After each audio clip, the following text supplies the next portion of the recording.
Hi guys, এই দেখো আমি আজকের আবার চলে এসেছি তোমাদের কাছে আবার একটা নতুন একটা রেসিপি নিয়ে। সেটা হলো ড্রাই ফ্রুটসের নাড়ু। চলো আমি তোমাদের দেখাই কি করে বানাতে হবে। দেখো আমি নিয়েছি কাজু, চিয়া সিড, আলমন্ড, মগজ, চিনেবাদাম, সানফ্লাওয়ার সিড, হোয়াইট তিল আর খেজুর নিয়েছি। খেজুরের দানাগুলো আমি সব বের করে নিচ্ছি, কারণ আমি বাজারে এই দানাওয়ালা খেজুরটাই পেয়েছিলাম, তো আমি তাই খেজুরের দানাগুলো বের করে নিচ্ছি। এবার এই খেজুরের দানাগুলো বের করে নিয়েছি আমি, এগুলোকে এবার মিক্সিতে দিয়ে এটাকে বেটে নিতে হবে। এর মধ্যে কিন্তু তোমরা জল অ্যাড করবে না, আমি কিন্তু বিনা জল দিয়ে এটাকে মিক্সি করেছি। এবারে আমার কাছে যে কাজুগুলো ছিল সেই কাজুগুলোকে আমি একটু ছোট ছোট করে কেটে নিচ্ছি, আর বাদামটাকেও ছোট ছোট করে কেটে নিচ্ছি, কারণ এগুলো একটু সাইজে বড় বড়। তো এগুলোকে যখন আমি মানে লাড্ডুতে বানাবো তখন এটা মানে পাক দিতে একটু সুবিধা হবে কেটে নিলে। এবার আমি কড়াতে করে একটু ঘি নিলাম।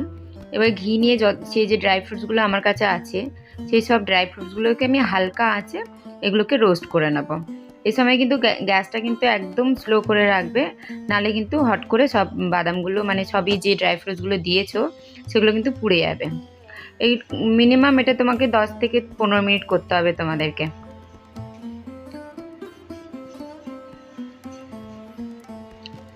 আমার ড্রাই ফ্রুটসগুলো অলমোস্ট মানে ক্রিস্পি হয়ে এসছে। এবার আমি ওর মধ্যে খেজুরের যে পেস্টটা বানিয়ে রেখেছিলাম সেইটা অ্যাড করে দিলাম। এবার এটা অ্যাড করার পরে এটাকে কিন্তু ভালো করে মিক্স করতে হবে, কারণ আমার ঘিটাও দেওয়া আছে, একদম একটু মানে নরম হয়ে যাবে ওটা গরমে।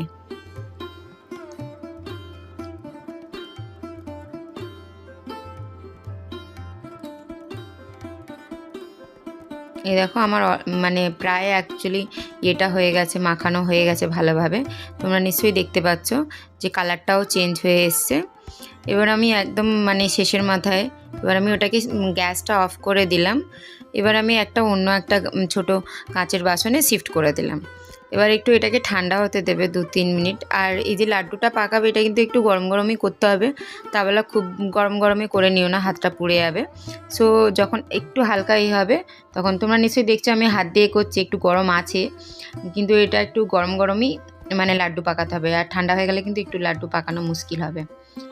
তো এবার আমি দেখো এবার আস্তে আস্তে করে একটা একটা করে লাড্ডু বানিয়েও নিচ্ছি। যে আমি দেখাচ্ছি প্রথম লাড্ডুটা বানিয়ে, তোমরাও দেখো হাতটা একটু গরম গরমই লাগছে, ছাঁকাও ভালোই খাচ্ছি আমি। তো এবার দেখো আমি পাক দিলাম, দেখেছো আমার নাড়ুটা কত সুন্দর বাইন্ডিং হয়েছে, গোলও হয়েছে। এই দেখো, দেখেছো কেমন লাগছে তোমাদের নাড়ুটা? তোমরাও ঘরে বানিয়ে ট্রাই করে আমাকে বলো যে তোমাদেরটা কেমন তৈরি হয়েছে। এবার আমি একে একে করে সেই সব মানে মিক্সচারটা দিয়ে সব নাড়ুগুলো বানিয়ে বানিয়ে রেখে নেব।